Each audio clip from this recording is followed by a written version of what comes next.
Hello mga kasari, good afternoon and welcome back to my YouTube channel. So for today's video guys, ang topic natin ay ang ating electricity bill or bill po natin sa kuryente. Muntik pa akong mabulol. So nung last May 20 mga kasari ay nag-vlog ako. Magkano yung bill ng natin simula nung nagka-chiller tayo at matic na washing machine. So, na-vlog ko yun, pero nung na-vlog ko yun guys, kung magkano yung bill, 3 weeks pa lang nun yung ating chiller at matic na washing machine. Pero ngayon guys, buong buo na, nagamit na natin ng within 2 months. 2 months na natin. So, yung bill natin ng June, yan, dito natin malalaman yung totoong konsumo ng ating inverter na chiller at ang ating matic na washing machine. So, tingnan natin guys, yan, marami kasing nagtatanong, may mga nag-comment na malakas daw yan sa sa kuryente. So, tingnan natin guys, i-share ko sa inyo yung bill namin simula nung March at hanggang ngayong June. So, yung bill po namin ng March, wala pa po nitong chiller at matic na washing machine. Nasa 1,777.86. Bill naman po namin sa kuryente ng April ay 1,974.30. So, wala pa po nito kasi kukuha pa lang po kami niyan. Papunta pa lang kami ng Abenson niyan. So, ito, yung nag-vlog ako, tumaas siya.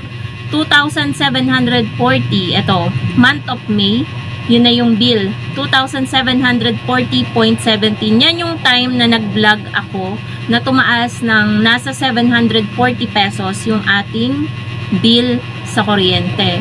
So, na-vlog ko yun. So, sa 21 days, nasa 35 something yung konsumo.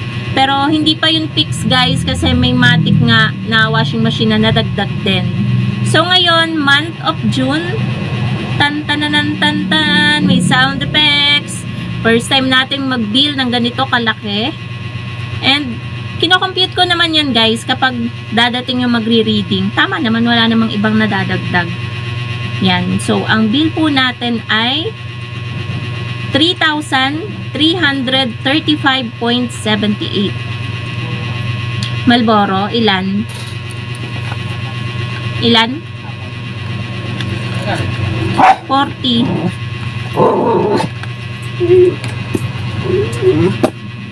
Wala na?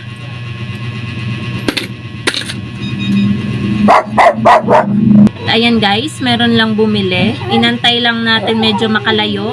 Kasi si Bebang ay nagagalit sa tunog ng e-bike. Yung nahuni na, tut, galit na galit yung mga alaga ko sa ganyan. So, dun pa lang sa nag-bill tayo nung May, 2,740, tumaas na ng 740 pesos. Pero ngayon guys, ang bill natin is 3,335.78. Nadagdagan pa po siya ng another 595 pesos. So, pumapatak po mga kasari, 740 plus 595. Nasa 1,335 yung itinaas po ng bill natin. Ganun po yung pinaka niya. Yung pinaka last natin na bill nung wala pa tayong chiller at matic na washing machine.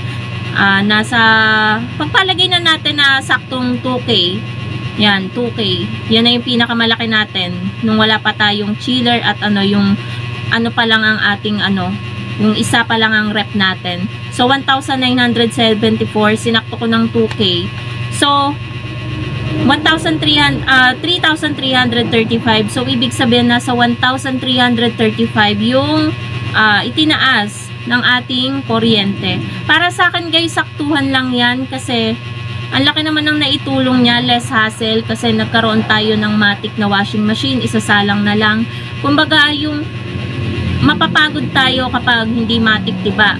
Magbabanlaw tayo, ganyan, magdadowny, ganyan. Doon, sasalang mo na lahat, isasampay mo na lang.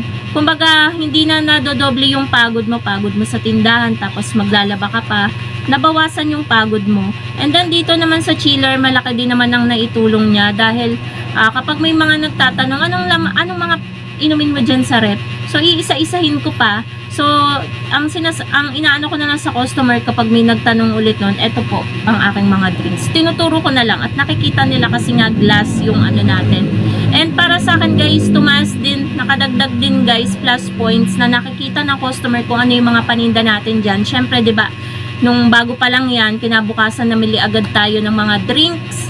So, hindi yata kinabukasan mismong pagka-deliver nung pagkasara yata ng tindahan or basta namili kami noon ni partner, gabi na kami nakauwi. Kinabukasan meron na agad dyang mga drinks na naka-display. So, nung nadagdagan yung mga drinks po natin, mas madami pong customer ang bumibili araw-araw sa isang customer. Iba-iba yung binibili niya. For example, Monday ang bibilhin ni ganito ay Smart Sea. Tuesday naman bibilhin niya naman is Delight na malaki. Parang ano guys, mas bumenta yung ating mga drinks nung naging ganito yung ating rep. Kasi nung ang rep natin is hindi pa nakikita na ganyan. May mga items na napakadalang gumalaw tulad ng mga Chucky, Dutch Mill, hindi masyadong gumagalaw yan. Pero nung glass na yung ano natin, yung chiller na, nakikita na. Ngayon guys, parating ubos yung mga Chucky, Dutch Mill natin, Yakult.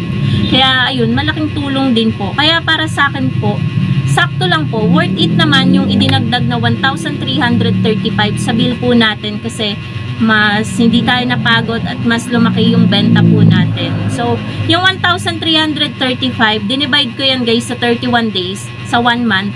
So, bali pumapatak po siya per day. Ang nadadagdag po sa amin is 43.06. Tama ba computation ko? So, yan yung 43, hindi siya kilowatt hour. 43 pesos. Yan yung nakukonsumo. So, ayun po mga kasari. Para sa akin naman okay naman siya. Yung iba kasi natataasan sa kuryente. Syempre, nagdagdag tayo ng gamit. I-expect na natin na tataas yung bill natin. And lalo na ngayon na mainit ang panahon, alam naman natin talaga na dumodoble talaga at nadadagdagan yung bill natin sa kuryente. Pero naiintindihan ko naman yung mga kapwa ko Pilipino na grabe talaga yung itinaas ng bill nila sa kuryente. Wait lang guys, ang ingay ng mga bata. Ayun nga po mga kasari, nadagdagan man tayo pero hindi po tayo nahihirapan sa pagbabayad ng kuryente dahil ang sinabi ko nga po, sinabi ko rin dun sa vlog ko nung May 22 in-upload ko na unang pag-share natin ng bill natin sa kuryente simula nung nagka-chiller tayo and matic na washing machine. Kumbaga, hindi po tayo nahihirapan kasi per day, kumukuha po ko sa benta ng sari-sari store. Nilalagay ko po sa benta ng yelo. Isinasama ko po doon. Kasi yung benta po ng yelo, pambayad po yan ng kuryente, ng bill sa kuryente. Kaya, kapag pinag-combine, meron po tayong nagiging pambayad sa bill natin sa kuryente. So, yun lang naman mga kasari ang ating vlog for today about sa ating electricity bill. So, hindi lang po yan bill natin sa tindahan. Bill na rin po natin sa loob ng bahay. So, iisa-isahin ko guys bago ko i-end itong vlog. Ang mga gamit po namin ay bali 3 electric pan, isang rep na kondura, isang chiller na kondura, itong nasa loob ng tindahan, air fryer, meron tayo, electric kettle, meron din tayo. So, minsan, nagti-TV din tayo, bihira, siguro mga once a week. Pinapaandar lang natin pero hindi kami masyadong nanonood guys ng TV. And then, minsan may mga ginagawa si partner, may mga gamit siyang pang trabaho. Minsan kapag naisipan niyang meron siyang kumpunihin, yan, nabubulol ako. So, yun, minsan nagagamit niya tulad kanina. So, yan guys, yung mga gamit na gumagamit ng electricity.